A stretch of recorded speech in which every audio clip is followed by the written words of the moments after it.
So the first one is obviously buy Bitcoin. And if you're somebody who's just getting into Bitcoin now, my advice would be to take whatever you have, whether that's $1,000, whether that's $10,000, and buy that in one chunk. And do it as soon as you can. Don't wait on this, because these things happen fast. And all of a sudden, you're still going to get Bitcoin one day. You're just going to end up with a lot less of it. And even if you waited 6 months from now, you're going to get probably a fraction of what you're going to get today. So get what you can, and then set up like a monthly or a weekly DCA after that. So first make that first purchase, and then set up like a DCA after that. And I want you to really pay attention to that as well, because with that, you're going to have a bunch of UTXOs. So what I would do is I would get set up with an exchange that you can actually hold Bitcoin on the exchange for when you're DCAing. So use a company like Bull Bitcoin. I think that you actually have to withdraw that off there, but you can use Lightning, you can use Liquid. And as Rock and Roll pointed out here, the Aqua wallet facilitates those.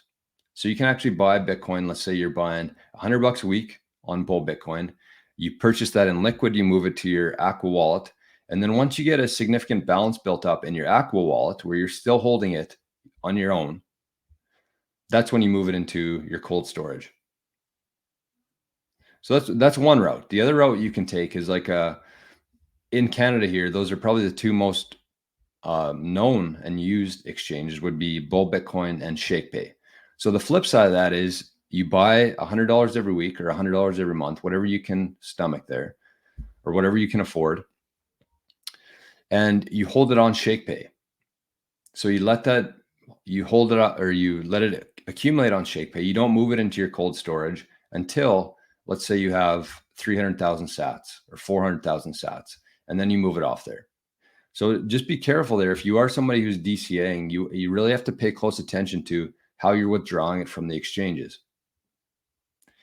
Because if you're doing that improperly, you're going to end up with a lot of future pain from your UTXOs.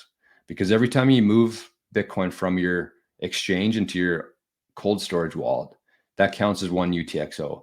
And when you go to spend those in the future, or you go to do something with that Bitcoin, you're going to pay a lot of Bitcoin fees, transaction fees on that, because you failed to prepare properly.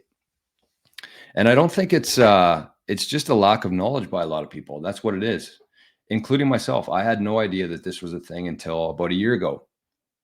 So I just think that the more we can spread this message on how to do this properly, I think it's going to save a lot of people a lot of pain in the future.